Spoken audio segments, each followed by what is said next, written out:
They're the special forces of feudal Japan. Shadow warriors who'll stop at nothing to get the job done. The ninja were very much the unconventional warfare experts which any army needs. The deadliest killers. Their genius is deception. They're lethal in battle and specialists in cunning, betrayal, and strategy. Never trust a ninja. Even your own ninjas, do not trust them. They will lie and make things up and cheat. Ambush, infiltration, assassination, and espionage. Their techniques are timeless and live on in the methods of today's special forces. Speed, aggression, and surprise, the way they move with silence and stealth and in small teams, it's still very much the same. Now they're facing the greatest fight in their history. At stake is their very existence, and they'll need everything they've got to survive.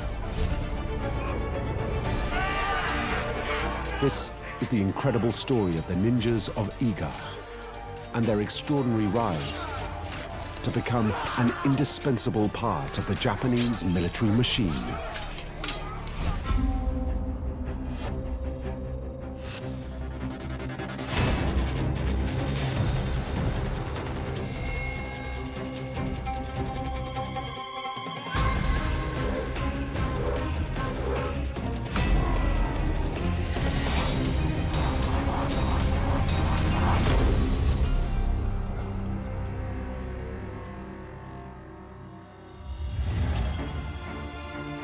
It's 1562, and Japan is in the grip of a civil war that's lasted over 100 years.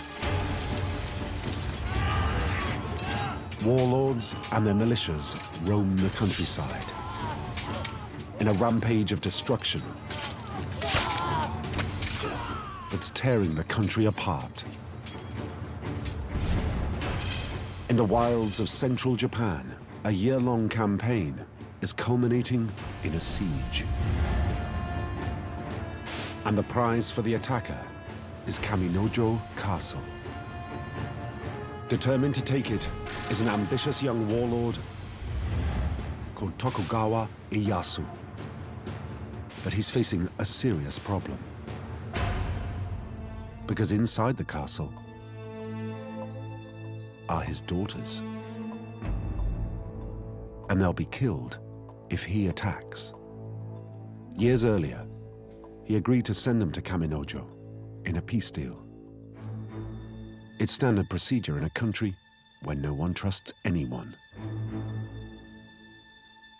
Now, he badly needs to go back on the deal. With warlords fighting against each other, allegiances were quite often made and broken at a moment's notice. It was recognised very early on that a hostage system would help keep allegiances. That as long as they behaved and followed the rules, the families would be kept safe. If they broke the rules, the families would be executed, and it was a great way of keeping control. Despite his massive army, Ieyasu has had his hands tied for over a year. He can't touch the castle.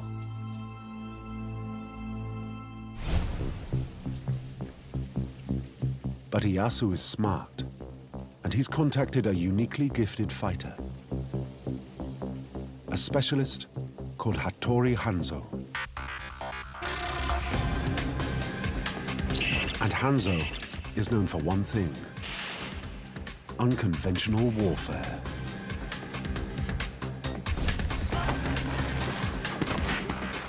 Hattori Hanzo is the leader of the finest special forces in the Japanese world. They are experts at a secret martial art called shinobi. Much later, they will be known as ninja. Ninja is actually a very modern term. But back in the 1500s, they were known as shinobi no mono, shadow warrior. The ninja were renowned for never being spotted and being invisible. And and having magic powers. The shinobi warrior of the 1500s is so skilled, he is regarded almost as a supernatural being.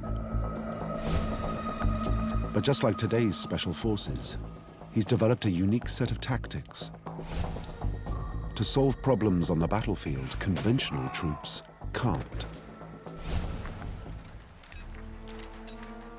And the ninja's particular talent is for intelligence gathering and infiltration.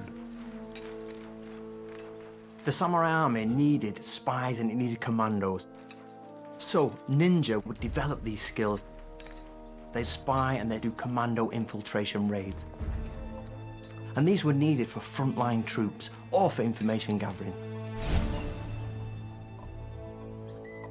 And there's another reason why Hattori Hanzo and his ninja are so highly prized.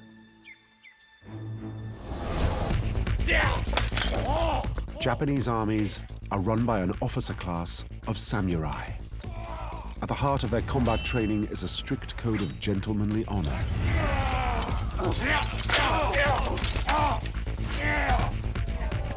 And the one thing they won't touch are dirty tricks. What we call black ops.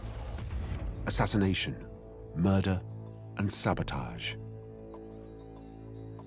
The ninja were very much the unconventional warfare experts, which any army needs. Samurai honor precluded them from doing certain tasks that they saw beneath them. The ninja didn't follow the same code of honor and were able to effectively achieve what the samurai could not. Hanzo and his ninja are the best in the business. He even has a track record in one particular area of shinobi.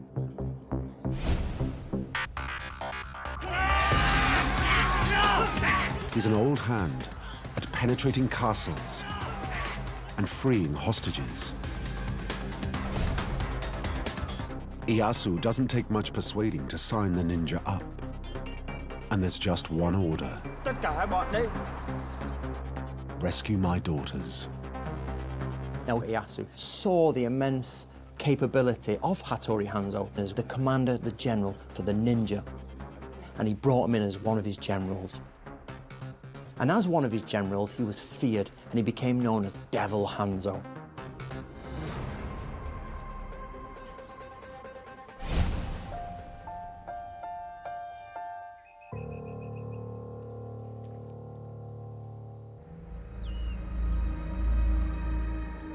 Hattori Hanzo now starts an intelligence gathering operation that will decide his strategy. To do that, he'll draw to the full on his shinobi skills. But the mission and his options are familiar to operatives everywhere.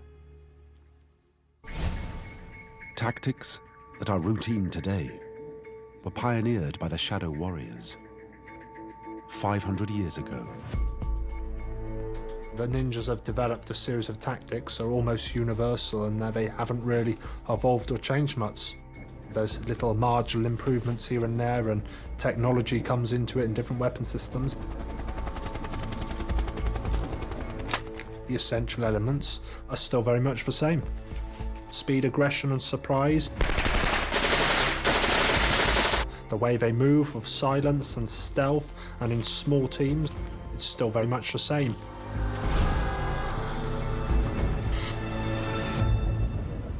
One man who knows all about the problems facing Hattori Hanzo's ninjas at Kaminojo is Jason Williams.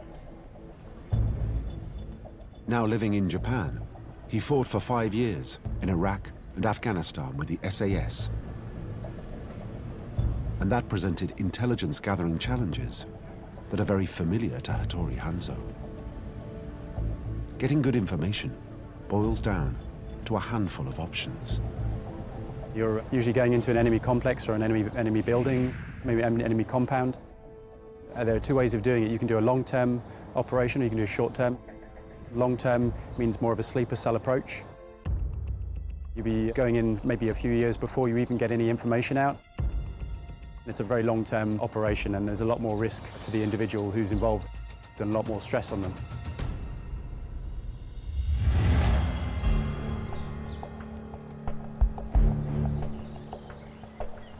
By the time he's approached by Ieyasu, Hanzo has already put in a sleeper cell of ninjas who have been undercover, posing as civilians living near the castle. It's a classic shinobi tactic. When hostilities start hotting up, the Lord of Kaminojo starts hiring local men, not realizing who they are. And the ninja sleeper cell walks right into the castle unopposed. When their lord would start to invade, the ninja would get hired into his retinue. This meant that the ninja was on the inside of the enemy. As well as using his spies on the inside, just like special forces today, Hanzo sends commandos on a reconnaissance mission to assess the target's defenses. You set up what we call a CTR, close target recce. You get as much information about the complex and around that area as possible. And then once you've done that, you can either go inside or you can withdraw. History Hit is an award-winning streaming platform built by history fans for history fans. Enjoy our rich library of documentaries covering key events and locations of the medieval period. History Hit's medieval offering features leading historians such as Dan Jones, Eleanor Janega and Kat Jarman. Not only that, but we've a rich library of audio documentaries covering every period of history through our network of podcasts. Sign up now for a free trial, and Chronicle fans get 50% off their first 3 months. Just be sure to use the code Chronicle at checkout. Now that Hanzo has twin sources of information about the target, he can build his strategy. He decides to climb the walls of the castle alone, while his commando support will wait for a signal. Then, he'll go on into the complex in a solo snatch operation. As soon as the princesses are safe, the sleeper agents on the inside will signal for the attack to start. With forces on the inside and outside, it will be a pincer operation. And Hanzo is ready to go. It is now vital to ensure the timing is right, and all conditions favor the ninja. Now, normally a ninja did not infiltrate in the full moon. He'd wait till 8 days after the moon or 8 days before the moon, so it was darker, and he'd wear dark clothes.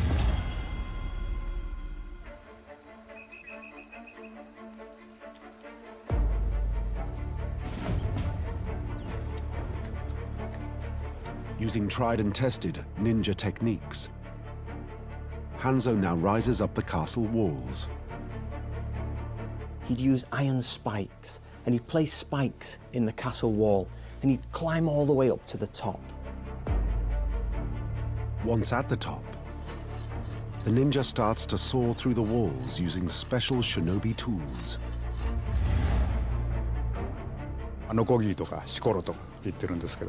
This is a type of saw called a shikoro. It was used for making larger holes in clay or wooden walls. Usually so a ninja could climb through. In ancient Japan it was standard kit for breaking into houses. And then on the inside of the clay walls, they'd have a crisscross of bamboo. He'd cut out a section, he'd go inside. But scaling walls in total silence and secrecy is the easy part. Hanzo must now move unseen through a castle full of soldiers waiting for him.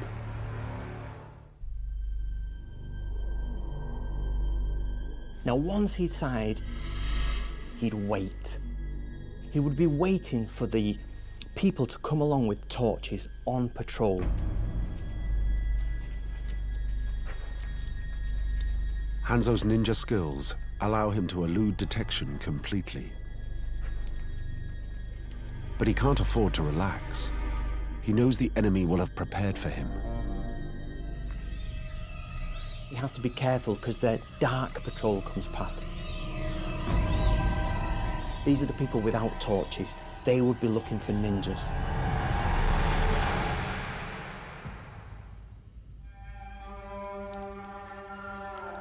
Sleeper agents meet Hanzo to direct him to the royal apartments. After that, he's on his own.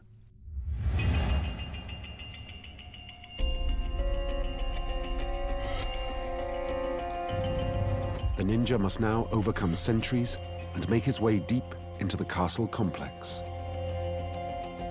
Once again, he turns to classic shinobi techniques to fell his enemies.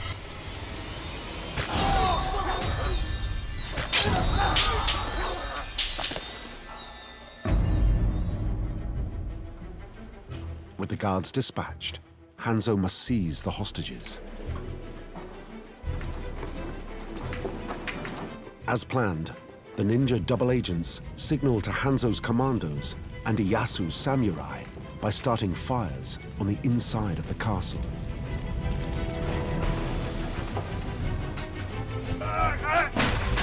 The commandos penetrate the defenses as Iyasu's conventional forces overwhelm the castle.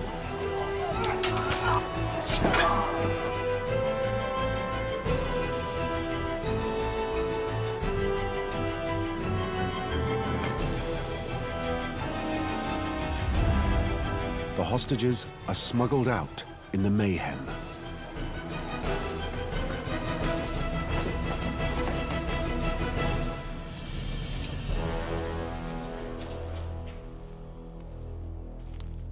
This operation is a classic example of ninja technique. Being able to infiltrate the enemy's positions, influence what went on, and to attack from within. Classic shinobi.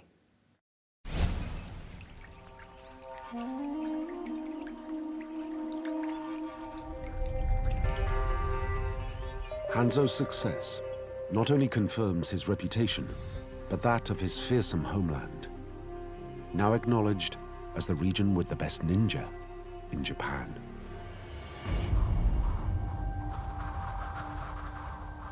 It's a place of mists. On a high mountain plateau cut off from the rest of the country, its people are different, fierce mountain folk with proud, independent spirits. Its name is Iga. Ninja were mainly hired from Iga. The Iga people were known as the best ninja. They would go across all of Japan and they would present themselves to their lords and say, I'm a ninja, I am from Iga, I am trained in the arts of ninjutsu. Then the lord would hire them. The ninja or shinobi skills practiced by the men of Iga have been developed over centuries of warfare. They draw together the extreme physical power of the martial artist, the swordsmanship of the samurai warrior, with tactical expertise from ancient China and the writings of the Chinese master military strategist Sun Tzu.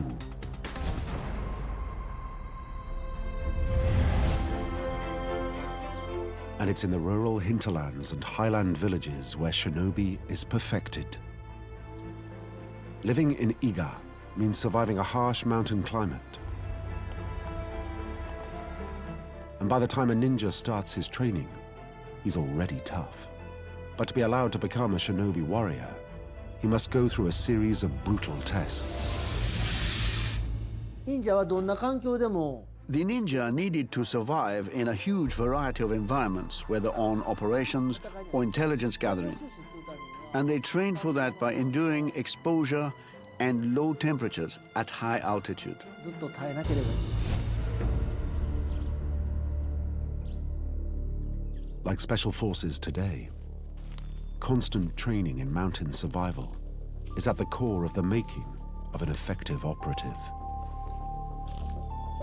All the soldiers have to go through a process which would involve testing their individual fitness in lone, isolated marches in mountainous terrain. Then their personal skills would be tested to the utmost. They'd be isolated in a combat survival environment where they'd be exposed in a wilderness with minimum supplies. As part of his training, the ninja must learn to live off the land for an indefinite period. それが食べ物もどういうものを The ninja were experts in optimizing their diet so they could resist cold and hunger. They developed a special ration pack, and just one would keep them going for up to 3 days. A lot of the ninja's art is really about survival and endurance. It isn't just physical demands that the trainee ninja has to learn to cope with. The entire point of a ninja's training was about endurance. He had to endure mental problems. He would be in the enemy's land, and he had to train himself to not break under pressure. The people of Iga mostly worship nature spirits and follow Shintoism, a religious practice focused on the natural world. For an undercover ninja, becoming one with nature is a perfect training for blending in with the environment.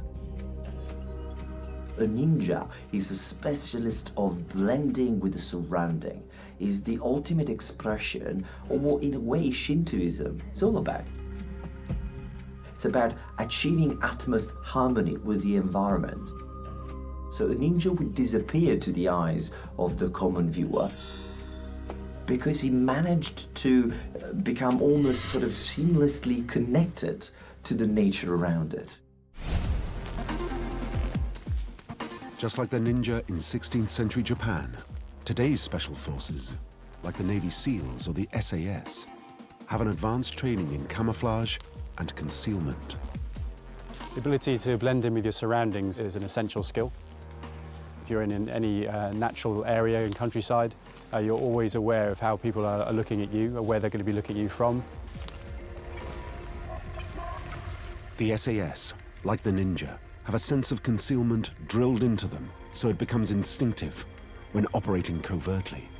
Shape, shine, shadow, and silhouette are a constant concern. There's shape. There's not many round shapes in nature or perfectly straight lines. Then there's shine, the bridge of your nose, your forehead, any metal on your weapon. You want to eliminate any shadow coming from yourself. If you're on a ridge line, you should avoid silhouetting yourself. Be mindful of your footfall, leave no sign, don't cause disturbances. You know, if there's a branch on the floor, don't snap it or brush up against tree branches.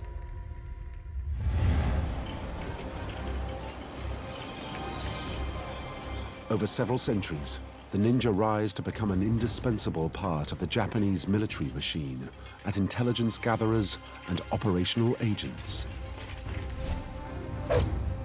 Like the best security and special forces of the modern era, they are never satisfied, constantly upping their game and devising new strategies and techniques to gain advantage.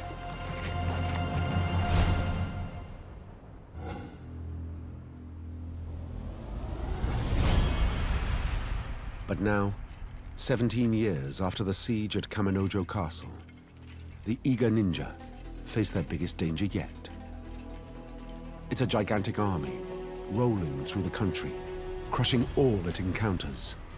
And it's led by a cruel overlord, known for his love of extreme violence. He's a genocidal megalomaniac, with a reputation unmatched in all of Japan's bloody history. Oda Nobunaga is bent on one thing: absolute power. Nobunaga's plan was to unify all of Japan, and that was his one goal. So nobody was spared from his forces or his army. This is what he was going to do. Oda Nobunaga is single-minded, cold, calculating, and disciplined, and he crushes all resistance with utter ruthlessness. The trouble is, the Iga don't bow down to anyone. In the late 1500s, the ninjas had a serious problem. Nobunaga needed complete and total obedience, and they refused to give it. two opposing forces are on a collision course. Neither is used to giving way, and a devastating confrontation is inevitable. The only solution Nobunaga had was to invade, and he did so with a vengeance.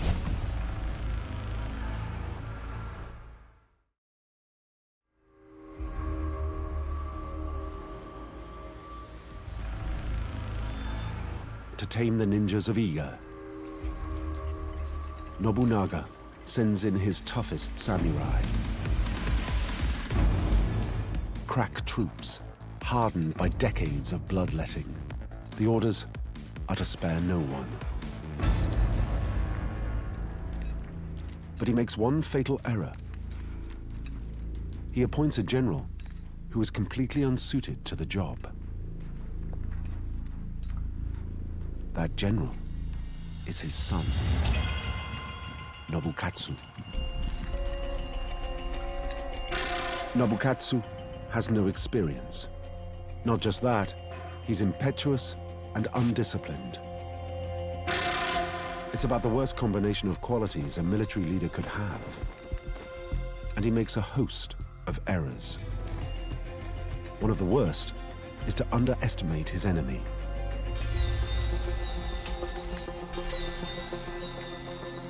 He thinks the code of honor of his samurai gentlemen cannot fail against people he dismisses as a bunch of eager peasants.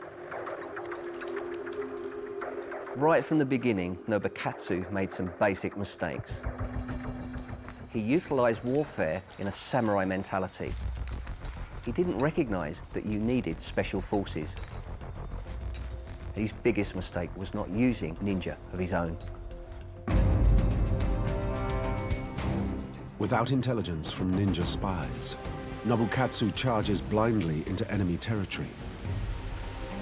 From that, 3 fatal flaws in his strategy emerge. He didn't prepare properly. He didn't get the lay of the land, and he chose a direct route without doing any reconnaissance.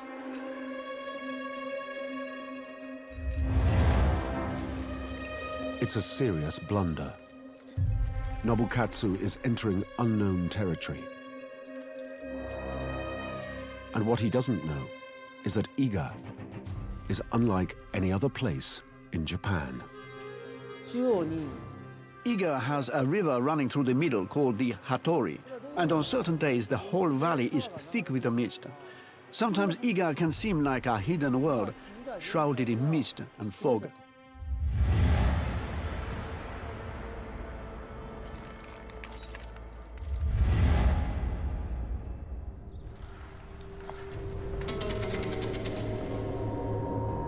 Nobukatsu's samurai now enter narrow gorges with no idea of what's waiting for them.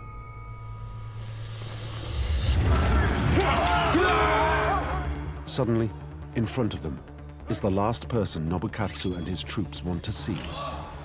It's Hattori, the devil, Hanzo.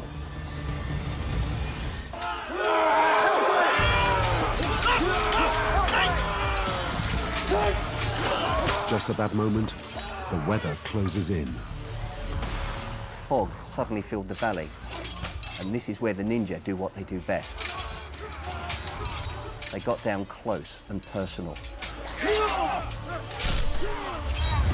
They attacked from the sides and from the back, infiltrating the ranks of the samurai, causing chaos. So much chaos, in fact, that the samurai began to cut each other down, not knowing who the enemy was. It's an ambush that's textbook ninja, drawing the samurai into unfamiliar terrain and destroying them with tactics they're completely unprepared for.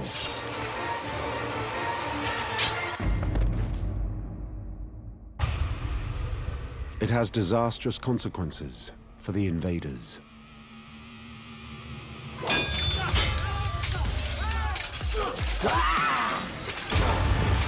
Nobukatsu's bodyguards are cut to pieces. Now the general must stand alone against the ninja and account for himself.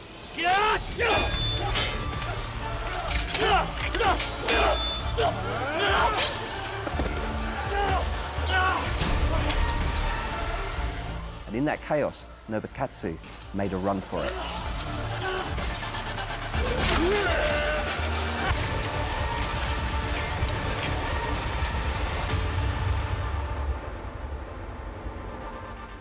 And he was the only one to survive a complete massacre.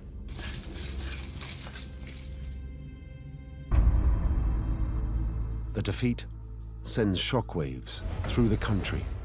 The almost total annihilation of Nobunaga's finest samurai goes down as one of the ninja's greatest triumphs. But it will also unleash forces that will test the men of Iga as never before.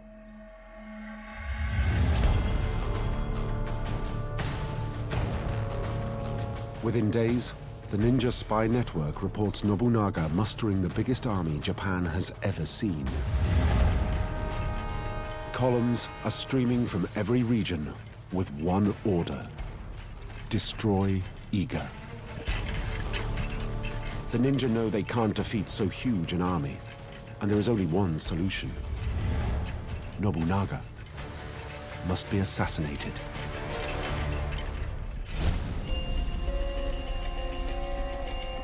There's only one shinobi warrior who can do the job. Born into a powerful Iga clan, the ninja Ishikawa Goemon has every reason to want to kill Nobunaga personally.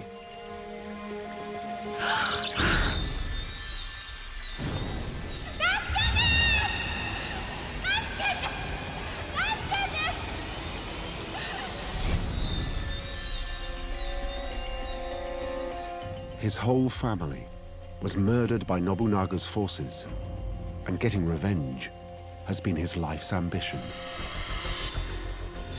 The job of killing Nobunaga will go down as the toughest assignment ever faced by a ninja assassin. The warlord is constantly surrounded by a crack force of bodyguards and employs ninja killers himself from the Iga's rivals. He has a highly skilled network of spies adept at infiltrating and extracting information throughout Japan. Nobunaga knows that the Iga are almost certainly plotting to kill him, and he's convinced he's ready for them. But the Iga spy network manages to secure some crucial information. The only time Nobunaga lets his guard down is when he's in his heavily fortified castle. Goemon's only chance is to infiltrate the castle and, using double agents on the inside, assassinate the warlord himself in the royal apartments. Ninja Black Ops techniques are at the height of development, and their armory boasts a massive array of weapons and technology unmatched anywhere. Goemon now has everything put at his disposal. The ninja had something called the art of fire, and they used gunpowder for everything from signaling to explosions and lighting effects. And they were masters at vanishing behind smoke screens. But Goemon knows that Nobunaga is fully aware of the ninja's specialist tools and tactics. To kill the overlord, he's going to have to surprise Nobunaga and think laterally. He decides to use poison, but it has to be done in a truly novel way. There's different ways to use poison. You can either go in a house as someone's guest and you can poison the people there. One manual tells us to use strychnine, and they would mix it with cakes and they would give it to people that way. Goemon knows poisoned cakes won't work. Nobunaga keeps a retinue of food tasters precisely to protect him from this threat. The ninja needs something more cunning. They did something called well poisoning. They take the poisonous part of a pufferfish and they mix it with excrement or lead and arsenic, and they would drop this into the enemy's well. Once again, Nobunaga's tasters would detect poisoned water well before it reached the overlord's lips. Goemon realizes he must deliver the toxin to Nobunaga personally, and he'll only get one shot. He turns to a substance that remains today one of the most toxic in the world. It's called wolfsbane. A couple of drops will kill an adult in minutes. There is no antidote. Victims die writhing in agony.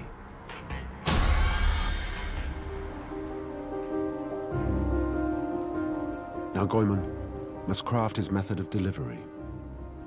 And he only has the tools and materials of his remote mountain community. Fortunately, the ninja are masters at repurposing everyday items into weapons. One of the things that the ninja were very good at was adaptation and using anything at their disposal as a weapon. Now, the word weapon can tend to get people quite narrow-minded, but the ninja thought of weapons as more as tools, and that allowed them to be very adaptable and very flexible. Ninjas were recruited from relatively low-income part of the population.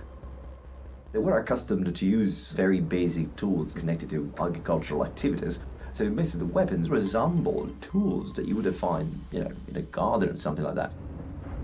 A traditional sickle in the hands of a ninja, for instance, has multiple uses in a combat situation. これは鎖鎌というんですよ。 This is called a kusarigama. 草を刈るときに使うんです。 Eager farmers cut hay with it, 来たときに but the ninja used it as a weapon in two ways.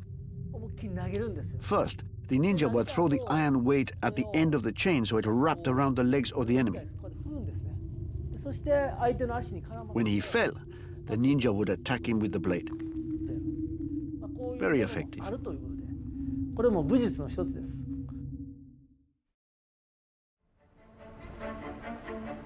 Goemon's plan is now ready.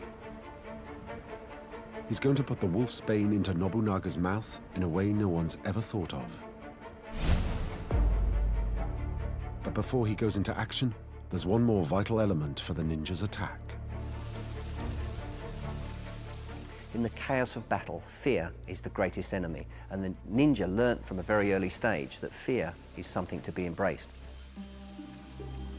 And so quite often before an operation, they would begin a meditation.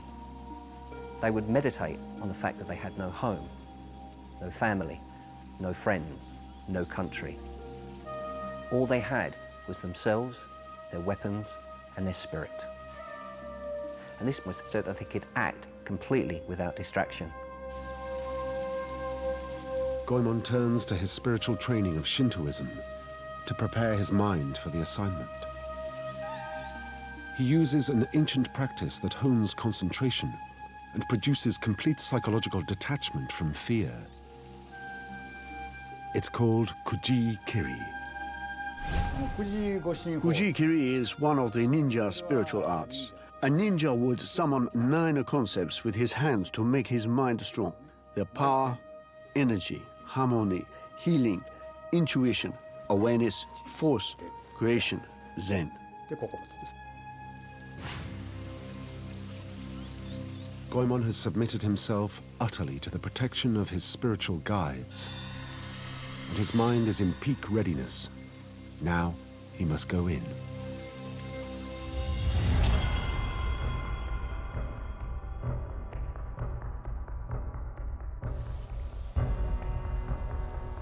In classic style, Goemon makes himself virtually invisible as he closes in on Nobunaga's apartments.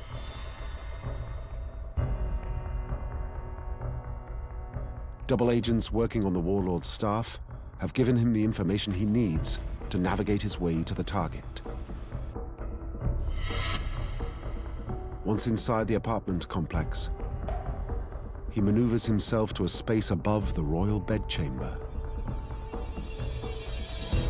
Ninja agents in the castle have drilled a tiny hole in the ceiling and positioned the royal bed so that the target's head is directly beneath it.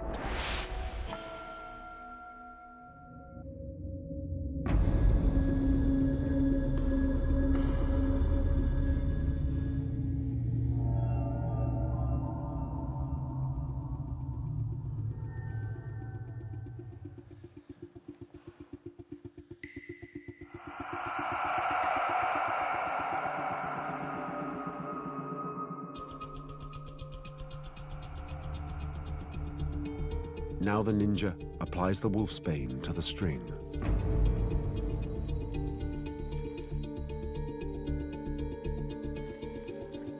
But just as he's delivering the lethal dose, Nobunaga wakes. Goemon knows he's failed. No, now, we must go now. And now must escape the only way he can. When a ninja wanted to escape, he could do a few things. Normally, they would have caltrops. Now, caltrops are small balls of iron with spikes moving out, and he'd position these in certain places where he knew the enemy would chase him. So those pursuers would stand on it, falling over. Goemon has slowed his pursuers, but he's still not safe. If the samurai bodyguards catch up with him, he's dead. Now he has to reach for another tool in the ninja system. It's time for the shuriken. 手裏剣なんですね。だからこれ The は ninja would use shuriken like this when they were on the run from the enemy. They're secretly held and used in an extreme situation. They'd throw them at the enemy like this. 撃つ。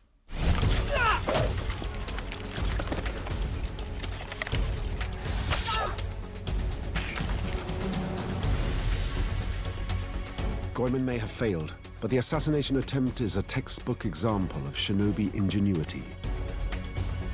Adapting simple everyday objects to lethal effect.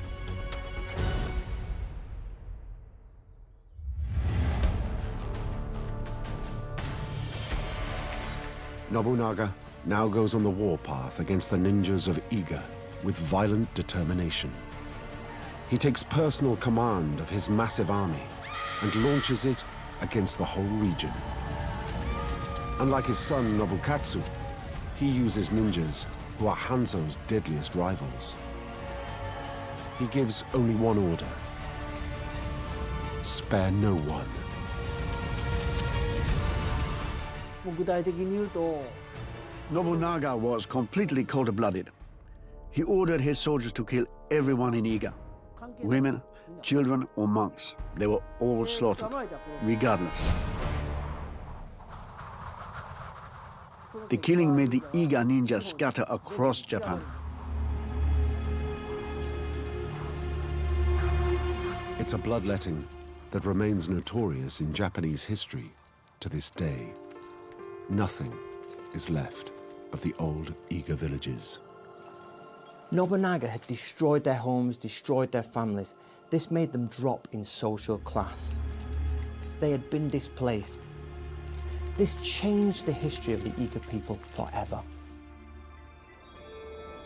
The once proud ninjas of Iga are now scattered and in flight, while Nobunaga's troops scour the hills to hunt them down. All looks lost for them, with no land, no status, and no money. All they can do is hope to scrape a living as peasants in some other region where no one will know them.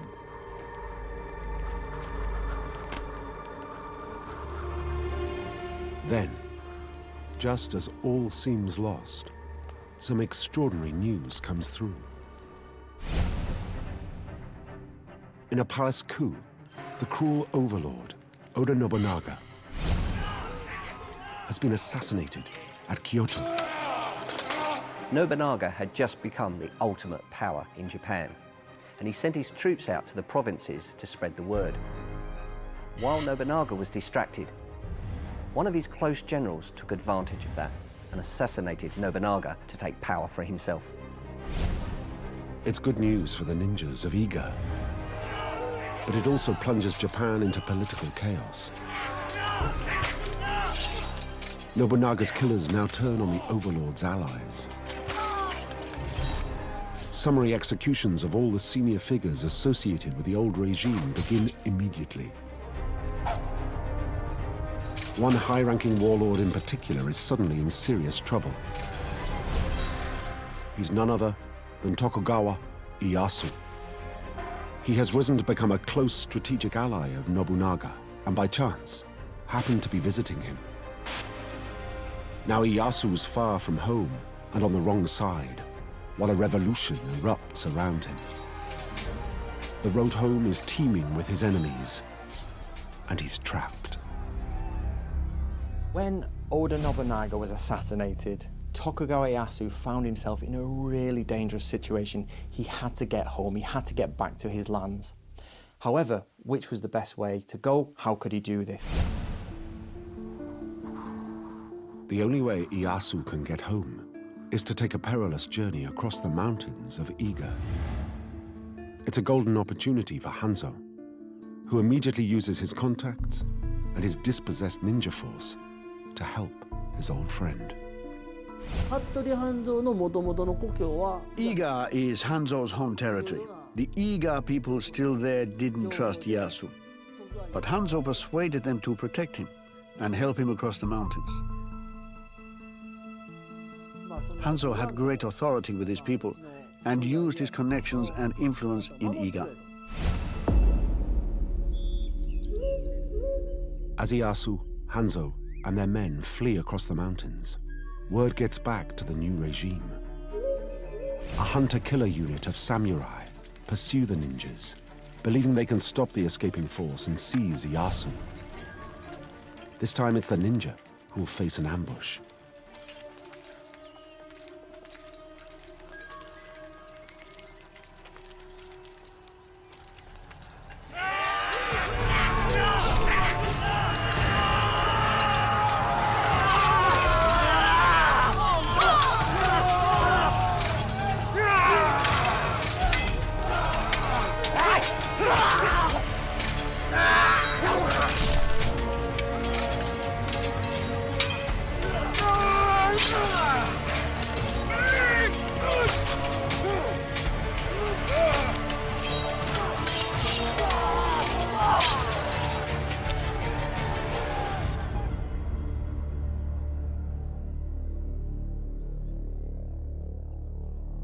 It's a narrow escape for Tokugawa Ieyasu, but the making of Hattori Hanzo and his ninjas.